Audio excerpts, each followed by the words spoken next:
Hello hello dear students, नमस्कार।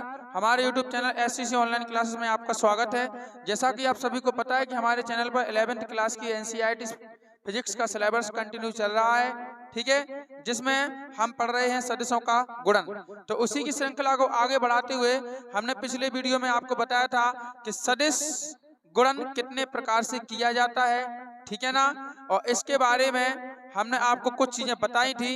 यदि आपको नहीं हो पता तो उसके बारे में थोड़ी सी हम जानकारी दे रहे, बाकी हम आगे ही पढ़ेंगे।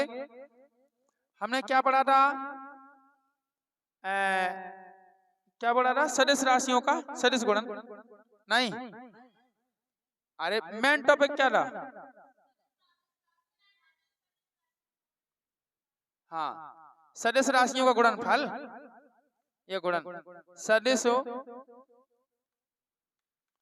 राशियों का गुणनफल, ठीक है। हम क्या पढ़ रहे थे? सदिश राशियों का गुणनफल पढ़ रहे थे। तो ये हमने क्या बताया था कि ये कितने टाइप से किया जाता है? दो प्रकार से। कितने प्रकार से किया जाता है बेटा? दो प्रकार से किया जाता है सदिशों का गुणनफल। नंबर एक, सदिशों का अदिश गुणन। क्या किया जाता है? सदिशों का अदिश गुणन। सदिशों का अदिश गुणन। और बेटा नंबर दो पे हमने क्या बताया था? सदिशों का सदिश गुणन। सदिशों का सदिश गुणन। क्लियर? हमने ये दो चीजें आपको बताई थी, ठीक है ना। तो सदिशों का अदिश गुणन हम पिछले लेक्चर में पढ़ चुके थे। अब यहाँ पढ़ना है हमें सदिशों का सदिश गुणन। तो हम एक बार दोहरा देते हैं कि सदिशों का अदिश गुणन किसे कहते हैं या सदिशों का अदिश गुणन क्या है, ठीक है ना। तो सदिशों का अदिश गुणन उनके परिमाण, सदिशों का या दो सदिशों का अदिश गुणन उनके परिमाण एवं उनके बीच बनने वाले कोण की, उनके बीच बनने वाले कोण थीटा की कोज्या के गुणनफल के बराबर होता है। यानी कि A vector dot B vector बराबर क्या होता है? A B cos theta. क्या होता है बेटा? ए बी कॉस थीटा, ठीक है। ये हमने आपको बताया था, ठीक है। तो यदि इस लेक्चर को आप पूरा अच्छे से समझना चाहते हो तो पिछले लेक्चर में देख लें, जिसकी लिंक आपको इस वीडियो के डिस्क्रिप्शन में मिल जाएगी, या फिर नहीं तो आप हमारे चैनल की प्लेलिस्ट एनसीईआरटी फिजिक्स क्लास 11 2023-24 में भी उसकी प्लेलिस्ट में भी जाकर आप क्रम से वीडियो देख सकते हैं। तो चलिए, हमारा सदिशों का अदिश गुणन तो हो चुका था। अब पढ़ेंगे हम सदिशों का सदिश गुणन। किस वाले टॉपिक को पढ़ेंगे बेटा? इस वाले को, ठीक है ना, नंबर 2। तो नंबर 2 में अब इसमें देखिए कि सदिशों का सदिश गुणन क्या है। जैसे मान लो आपसे कोई परिभाषा पूछ ले कि सदिशों का सदिश गुणन किसे कहते हैं, तो आप क्या बताओगे? आप ये बताओगे कि दो सदिशों का सदिश गुणन, ठीक है, उनके किनके किनके उन दो सदिशों के, उन दो सदिशों के उनके परिमाण एवं उनके बीच बनने वाले जो कोण थीटा होता है उसकी ज्या के बराबर, वो ज्या के गुणनफल के बराबर होता है। आई बात समझ में? यानी दो सदिशों का सदिश गुणन। अगर तुम्हारे पास मान लो कि यदि तुम्हारे पास दो सदिश हैं, एक ए वेक्टर है और एक क्या है? बी वेक्टर है, ठीक है। ए वेक्टर और बी वेक्टर है और उनका यदि आपको क्या करना है, उनके बीच का कोण क्या है? थीटा है। उनके बीच का कोण क्या है? थीटा है। तो आप उनको ले सकते हो कि दो सदिशों का सदिश गुणन। अब सदिश गुणन क्या कहलाता है? देखिएगा, सदिश गुणन होता है आपका ए वेक्टर यानी पहला सदिश हो गया, और क्रॉस क्या होता है? बी वेक्टर, यानी ये क्या हो गया? आपका दूसरा सदिश, ठीक है। अगर यहाँ पे बेटा बिंदी रखी हो तो कहलाता है डॉट गुणन। डॉट गुणन कहलाता है, यानी हिंदी में क्या बोलते हैं? अदिश गुणन। और अगर यहाँ पे कट्टेस का चिन्ह लगा हो क्रॉस का तो ये कहलाता है सदिश गुणन, यानी क्या बोलते हैं हम इसे? Cross vector. क्या बोलते हैं? क्रॉस वेक्टर या क्रॉस मल्टीप्लिकेशन, ठीक है। तो हमने क्या बोला? दो सदिशों का सदिश गुणन, ठीक है, किसके बराबर? उनके परिमाणों। अब बताइए, ए वेक्टर का परिमाण क्या होगा? ए होगा, और बी वेक्टर का परिमाण क्या होगा? बी होगा। तो उनके परिमाणों एवं उनके बीच बनने वाले कोण की ज्या, अब उनके बीच का कोण क्या होता है? थीटा। तो थीटा की ज्या हमने पिछले लेक्चर में बताया था कि ज्या को क्या बोलते हैं हम? Sine theta. ठीक है ना? तो उनके बीच बनने वाले कोण थीटा की ज्या के गुणनफल के बराबर होता है, यानी ए बी साइन थीटा। ये क्या है? इनका गुणा ही है। ठीक है ना? और साथ में अब चूंकि क्या है? सदिश गुणन है, तो आपको पता है सदिशों की क्या होती है? दिशा होती है। तो ए बी की दिशा में एकांक सदिश क्या हो जाएगा? Unit vector N, N cap. ठीक है ना? तो आपको एन कैप साथ में लगा देना है। ये क्या है? मतलब जो ए बी मतलब ए वेक्टर और बी वेक्टर है, ये क्या है? उसकी दिशा है। क्या है? उनकी दिशा है। ठीक है ना? एकांक सदिश। समझ में आ गई कि नहीं आ गई? तो एक बार पुनः लास्ट बार आप इसकी परिभाषा कैसे दे सकते हैं? देखिए इसकी परिभाषा कि दो सदिशों का सदिश गुणन उनके परिमाण और उनके बीच के कोण थीटा की ज्या के गुणनफल के बराबर होता है यदि ए वेक्टर और बी वेक्टर, यदि दो सदिश ए वेक्टर और बी वेक्टर के बीच का कोण थीटा हो तो। ठीक है ना? थीटा हो तो उनका सदिश गुणन क्या होगा बेटा? A vector cross B vector बराबर A B sine theta. Unit vector क्या हो जाएगा? एन या एन कैप बोल सकते हो। ठीक है ना? इस प्रकार से ये होता है दो सदिशों का सदिश गुणन। इसको समीकरण नंबर 1 दे दो, चाहे क्या दे दो, ई दे दो। ठीक है? इतना आपको ध्यान रखना है। क्या बताइए, आपको ध्यान रहेगा? ठीक है? अब सुनो, अब मान लो यहां से आपसे कहा जाए, सुनिएगा, यूनिट वेक्टर जो n होता है, इस n को हर जगह नहीं लिखा जाता है, केवल सूत्र में लिखा जाता है, क्योंकि n कैप का मान कितना होता है? हमेशा 1। एकांक सदिश है ना, तो एकांक सदिश का परिमाण कितना? 1। तो n कैप का परिमाण कितना होता है? 1। अब मान लो कि यहाँ से आपसे कोई कहे कि थीटा का मान निकालो, साइन थीटा कैसे निकालोगे? ठीक है ना? तो कुछ नहीं करना है, ए बी जो परिमाण है उसको क्या कर दो? पक्षांतर। ए बी परिमाण है वो गुणा में है ना, उसको भाग में ले जाओ, पक्षांतर कह दो। तो क्या बन जाएगा बेटा? साइन थीटा बराबर कितना होगा आपका? ए वेक्टर क्रॉस क्या बन जाएगा? बी वेक्टर और बटे कितना हो जाएगा? A B. क्लियर है? ये हो गया। ये समीकरण नंबर कितना हो गया आपका? बी। तो इस प्रकार से आप साइन थीटा का भी मान यहाँ पे निकाल सकते हैं। टेंशन नहीं लेना है, हम आपको सभी प्रकार के न्यूमेरिकल बताएंगे, कैसे थीटा निकाला जाता है, कैसे इनका गुणन किया जाता है, हम सब बताएंगे आपको। अभी सिर्फ आप देखते जाओ, ये क्या है? एक थ्योरी है। क्या है ये? थ्योरी है, इसमें आपको नियम आने चाहिए। ठीक है ना? तो इस प्रकार से बेटा हमारा ये हो गया सदिशों का सदिश गुणन। और पिछले में क्या पढ़ाया था? सदिशों का अदिश गुणन, वो आपने पढ़ ही लिया था। इसको बताइए, और तो नहीं दोहराना, समझ में आ गया? अब तो नहीं दोहराना इसको, हैं? बन जाएगा। अब हम देखेंगे इसमें कुछ स्पेशल केसेस, कुछ विशेष परिस्थितियां देखेंगे कि देखो क्या होता है। हम विशेष परिस्थितियों में कंडीशन नंबर क्या लगाएंगे? फर्स्ट। कंडीशन नंबर कितनी लगाएंगे बेटा? फर्स्ट। अब देखिएगा हमें कंडीशन क्यों लगानी पड़ती है? क्योंकि इसमें क्या होता है? थीटा होता है। क्या होता है इसमें? थीटा। इसलिए हमें कंडीशन लगानी पड़ती है। तो हम क्या करेंगे कि यदि एक बार क्या करेंगे, थीटा बराबर क्या रखेंगे हम? 0। एक बार थीटा बराबर कितना रखेंगे? 0 डिग्री रखेंगे। तो समीकरण ए से, समीकरण ए से हमारा क्या निकलेगा? देखिएगा, ये निकलेगा ए क्रॉस कितना आएगा? बी। ए क्रॉस बी बराबर यहाँ पे क्या होगा? ए बी साइन और थीटा के स्थान में क्या रखना? 0 इंटू यूनिट वेक्टर एन। ठीक है? Unit vector N. अब यहाँ एन का मान क्या बोला हमने? 1 बोला है। एक होता है ना 1, तो यहाँ पे आपको रखना हो एन तो रखो, नहीं रखना हो तो कोई दिक्कत नहीं है। ठीक है? ये मत सोचना गलत हो जाएगा, कोई गलत नहीं होगा, क्योंकि एन का मान क्या होता है? 1, के बस सूत्र में बस लिखा जाता है। ठीक है ना? तो हमने 0 रख दिया। अब आप बताइए कि साइन 0 का मान कितना होता है?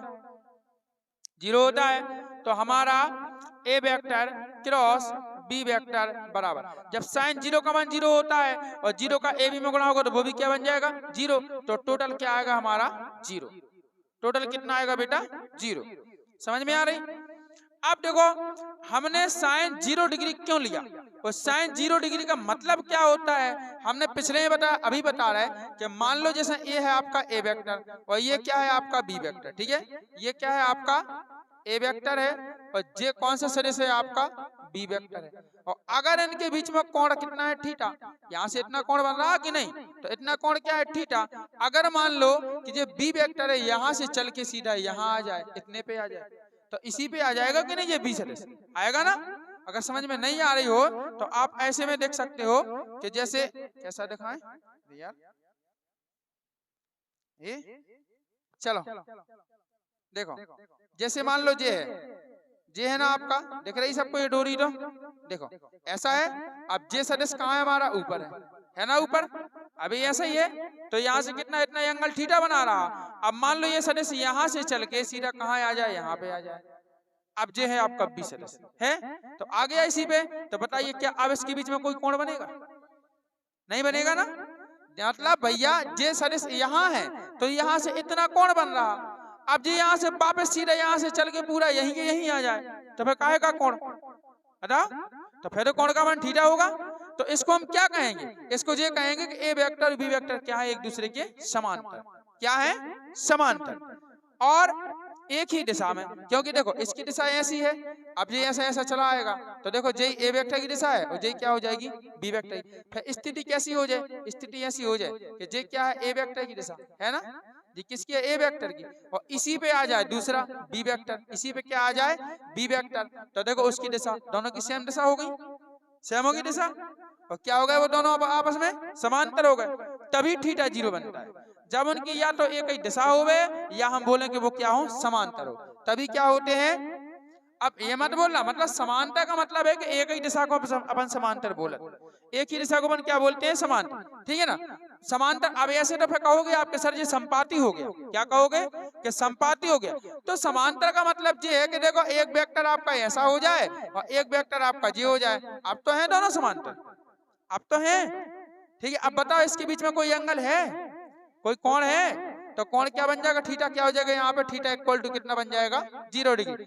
इसको आप समांतर बोल सकते हो और इसको आप एक ही दिशा में बोल सकते हो, ठीक है ना, एक ही दिशा में बोल सकते हो। नहीं तो ऐसा में कहोगे आप कल के ये कहोगे कि सर आप तो गलत बता रहे, ये तो संपाती होता है। तो अब तो ऐसा मानोगे दिशाएं एक हैं और समांतर है, ठीक है ना। अब वो तो हम आपको कोण के आधार पे बता रहे थे, मतलब जो हमने यहाँ पे चित्र बनाया ना, तो आपने मतलब आपके मन में डाउट था कि कैसे 0 हो रहा, तो हमने बताया कि मान लो जी आके सीधा यहाँ आ गया, ठीक है ना, तो वो क्या माना जाएगा, एक ही दिशा और समांतर माना जाएगा। वैसे नहीं तो समांतर ये होता है, क्लियर है। तो इस प्रकार से हम समझ सकते हैं थीटा को कि अगर मान लो दो सदिश क्या हो, एक ही दिशा में स्थित हो और एक दूसरे के क्या हो बेटा, समांतर हो, ठीक है, तब उनके बीच बनने वाला तब उनका जो सदिश गुणन होता है वो क्या होता है, 0 होता है। सदिश गुणन क्या होता है, 0 होता है। अब देखो यहाँ पे आपको एक चीज ध्यान रखना है, सदिश गुणन 0 कब आया, जब वो दोनों सदिश कैसे हैं, समांतर है, समान नहीं समांतर। सदिश गुणन 0 कब आया, जब दोनों सदिश कैसे हैं, समांतर है। लेकिन पिछले लेक्चर में हमने अदिश गुणन पढ़ा था, क्या पढ़ा था पिछले लेक्चर में, अदिश गुणन। तो अदिश गुणन भी एक बार 0 आया था, कब आया था, जब वो परस्पर कैसे थे, लंबवत, जब वो परस्पर कैसे थे, लंबवत। यहाँ से बहुत क्वेश्चन पूछा जाता है, यहाँ से पेपर में भी क्वेश्चन पूछा जा रहा है, हम भी बार बार पूछते हैं, हम इसी चीज को लेके चलते हैं, हम ये चीज बार बार पूछते। अगर आपसे पूछा जाए कि दो सदिश लंबवत कब होते हैं, तो आपको क्या कहना है, जब उनका अदिश गुणनफल 0 हो, जब उनका अदिश गुणनफल क्या हो, 0 हो। और हम कहेंगे दो सदिश समांतर कब होते हैं, जब उनका सदिश गुणनफल क्या हो, 0 हो। अब इस चीज को आपको ध्यान रखना है, ऐसे पेपर में पूछा जाता है दो सदिश लंबवत कब होते हैं, जब उनका अदिश गुणनफल 0 हो, और दो सदिश समांतर कब होते हैं, जब उनका सदिश गुणनफल क्या हो, 0 हो। ये आपको ध्यान रखना है, क्लियर। इस चीज को बार बार पूछा जाएगा तो फिर आप ध्यान रखना। चलिए अब देखते हैं हम कंडीशन नंबर क्या, सेकंड, यहीं पे देख लो।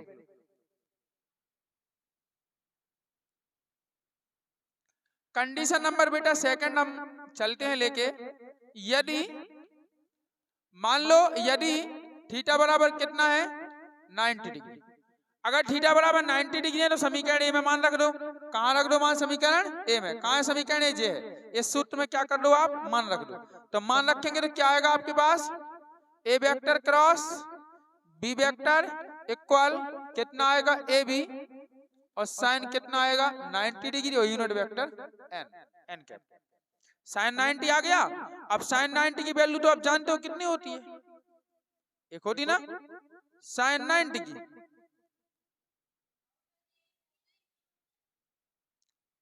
साइन 90, हाँ हाँ एक होती, सॉरी, साइन 90 की वैल्यू कितनी होती है, एक होती है। तो यहाँ पे कितना आएगा, ए वेक्टर क्रॉस बी वेक्टर बराबर है ना। तो अब साइन 90 की वैल्यू एक और इसका परिमाण भी एक, तो एक का गुणा जब आप ए बी में करोगे तो क्या आएगा, ए बी आएगा। कितना आएगा, ए बी। यानी कहने का मतलब है कि जब दो सदिश परस्पर कैसे हो, कैसे हो, लंबवत, 90 है ना एंगल, हिचकिचा क्यों रहे बोलने में, फटाक से बोलो ना कि लंबवत। जब दो सदिश परस्पर कैसे हो, लंबवत हो, या उनके बीच बनने वाला कोण कितने का हो, 90 डिग्री का एंगल हो, ठीक है ना, तब उनका जो सदिश गुणन होता है ना, वो उनके परिमाण के गुणनफल के बराबर होता है। किसके बराबर होता है, उनके परिमाण के गुणनफल के बराबर, क्योंकि ए वेक्टर का परिमाण क्या है, ए, और बी वेक्टर का परिमाण क्या है, बी। तो उनके ए वेक्टर के वो उनके परिमाण के गुणनफल के बराबर होता है। क्लियर है, ठीक है ना। अब चलिए कंडीशन नंबर हम देखेंगे थर्ड। कहाँ होगा, अजीब बच्चे हैं। यदि थीटा बराबर कितना 180 डिग्री, यानी थीटा बराबर कितना हो बेटा, 180 डिग्री हो, तो समीकरण में फिर मान रखिए A vector cross B vector is equal to कितना आएगा, ए बी साइन, और कितना होगा 180 डिग्री यूनिट वेक्टर एन को कौन कौन, अच्छा अच्छा, साइन 180 की वैल्यू कितनी होती है बताइए, 0, क्योंकि साइन 0 की वैल्यू क्या होती है, 0, तो साइन 180 की वैल्यू भी कैसी होगी, 0। कहां से आएगा बेटा माइनस, देखो देखो देखो, सुनो सुनो सुनो, अगर 90 से आप 180 तक जा रहे हैं ना, 90 से ऊपर, तो 180 में पता है क्या होता है, केवल साइन और कोसेक इनकी वैल्यू प्लस में और बाकी सभी की माइनस में, चाहे कॉस ले लो, चाहे सेक ले लो, चाहे टेन, चाहे कॉट, नहीं बता रहे। और अगर मान लो, ये मान लो आपने साइन 135 का ले लिया, साइन आपने 150 का ले लिया, साइन 120 का ले लिया, इसलिए बोल रहे हैं, ठीक है ना, कि क्या होता है उसमें कि साइन और कोसेक के जो मान होते हैं वो प्लस में और बाकी सभी काय में होते हैं माइनस में। क्लियर है। और फिर तो यहाँ अपना साइन 0 है तो 180 है, तो साइन 180 का मान 0 होता है, तो ये सभी क्या बन जाएगा, 0, ठीक है। तो इसमें हम क्या, हाँ कब लंबर, लंबर में कहाँ आया 0, अरे तो समांतर हो, एक ही समांतर हो या विपरीत दिशा में हो, बात तो बराबर है, चाहे कोण 0 बने चाहे 180 बने, उससे क्या, ठीक है। तो देखिएगा, तो इसमें हम रिजल्ट में क्या लिखेंगे, इसको लिख सकते हैं कि जब अतः, अतः में क्या लिख सकते हैं कि जब दो सदिश एक दूसरे के क्या हो, विपरीत दिशा में स्थित हो, तो उनका सदिश गुणनफल क्या होता है, 0 होता है। विपरीत जानते, मतलब देखो एक सदिश आपका जे है इस दिशा में, ठीक है, और एक सदिश क्या है आपका जे है इस दिशा में, ठीक है, ये है दो सदिश, ये क्या है आपका ए वेक्टर है और ये क्या है बेटा आपका बी वेक्टर। क्लियर है। तो बताइए इनके बीच का एंगल कितने डिग्री का है, 180 डिग्री। ये अब देखिए इसकी दिशा यहाँ है, उसकी दिशा वहां है, विपरीत दिशा में है कि नहीं, तो जब भी दोनों विपरीत दिशा में हो तो ऐसे में उनका जो सदिश गुणन होगा वो क्या होगा, 0 होगा, ठीक है। बेटा काफी इंपोर्टेंट है, मजाक मत लेना, वरना पेपर में फिर देखते रह जाओगे रेलगाड़ी सी, कुछ नहीं होगा, काफी इंपोर्टेंट है, सदिश से संबंधित सवाल आते हैं, ठीक है ना। अब आ जाओ काय पे, गुण, गुणधर्म, यहां से बता, यहां से बता रहे हैं, चलो अब आ जाओ कहां पे, गुण धर्म, गुण धर्म या गुण बोल सकते हो, नंबर 1 गुण धर्म, यहां से नहीं डालना, यहां से डालना नंबर 1। देखो हमने क्या पढ़ा था, अदिश गुणन, अदिश गुणन के हमने गुणधर्म पढ़े थे, और अब पढ़ना है हमें सदिश गुणन के गुणधर्म। अदिश गुणन के गुणधर्म में पहला गुणधर्म क्या बताया था कि दो सदिशों का अदिश गुणन क्रम विनिमय नियम का पालन करता है, लेकिन जस्ट इसका विपरीत दो सदिशों का सदिश गुणन जो होता है वो क्रम विनिमय नियम का पालन नहीं करता है।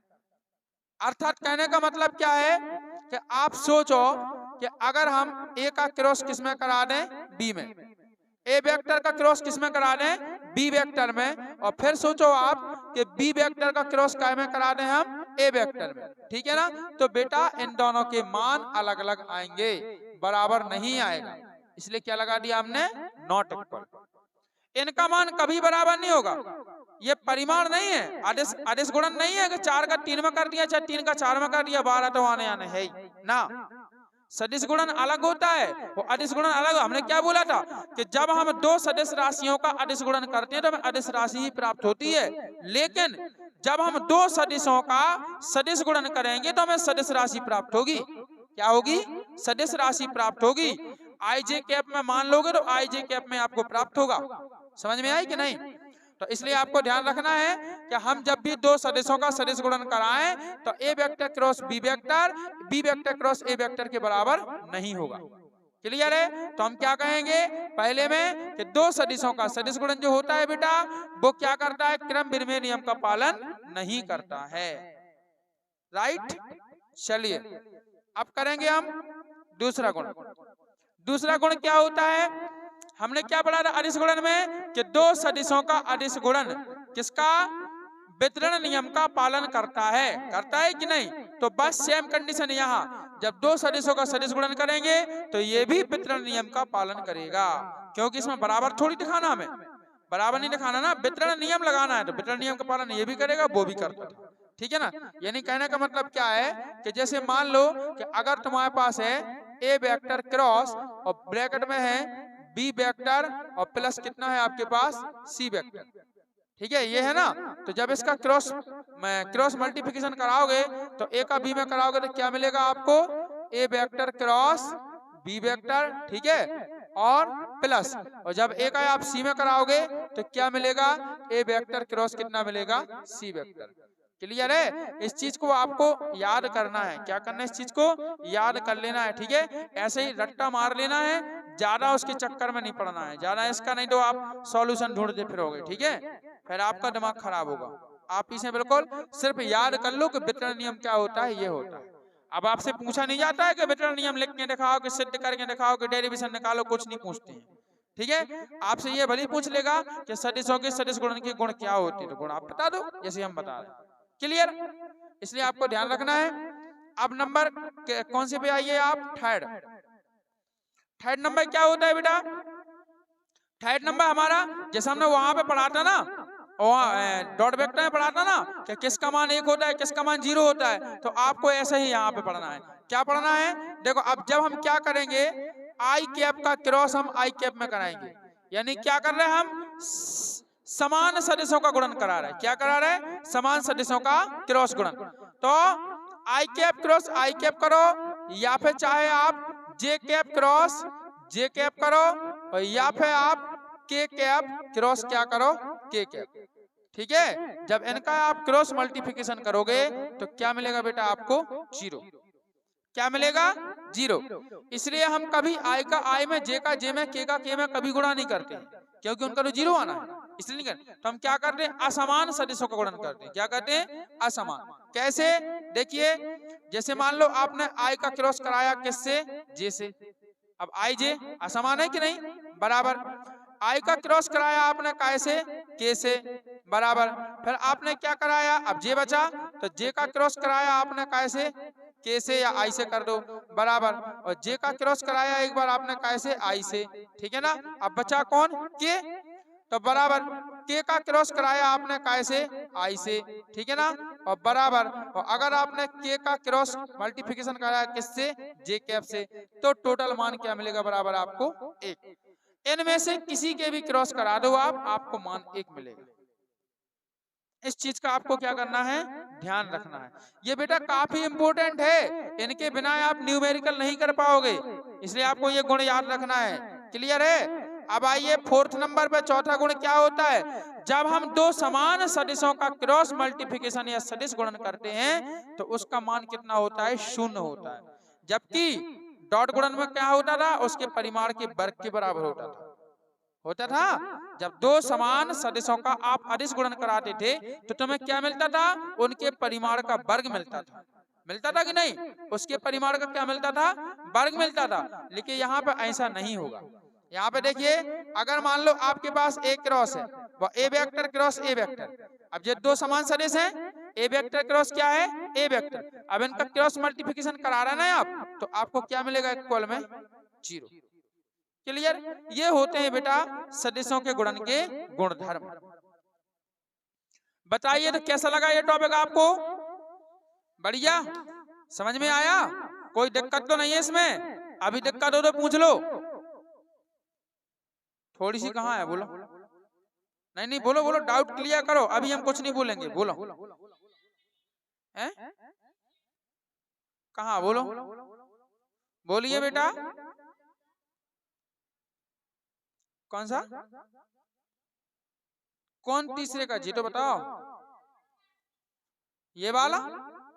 हाँ तो जी देखो समान सदिश है का नहीं? आई का आई में कराओगे गुणा, जे का जे में कराओगे, के का के में कराओगे, तो आई आई तो सेम है, जे तो सेम है, के तो सेम है। जब सेम गुणा कराओगे ना आप, तो आपको 0 मिलेगा। और जब आप असमान सदिशों का, जिसमें आई और जे क्या जे समान है, फिर आई के समान है, तो बस जब असमान सदिशों का आप गुणन कराओगे तो आपको 1 मिलेगा। क्या है और बोलो? आया समझ में? और आपको पूछना कुछ? अरे नहीं नहीं पूछ लो, पूछ लो। हम खुद बोल रहे हैं ना, तो अब पूछो हमसे क्या पूछना। वैसी फॉर्मेलिटी कर दो। हाँ हाँ, तो इस प्रकार से बेटा आज का जो हमारा ये टॉपिक था सदिश गुणन का, ये कंप्लीट हुआ। अब हम आएंगे नेक्स्ट लेक्चर में लेके इसके न्यूमेरिकल, बढ़िया बढ़िया फर्राटेदार न्यूमेरिकल कराएंगे हम। ठीक है, आपको टेंशन नहीं लेना है, बढ़िया न्यूमेरिकल आपको बिल्कुल। तुम्हें पता है हमारा लक्ष्य है, हमारा एक नियम है कि कोई भी सवाल हो, कोई भी टॉपिक हो, जब तक तोड़ेंगे नहीं तब तक उसको छोड़ेंगे नहीं।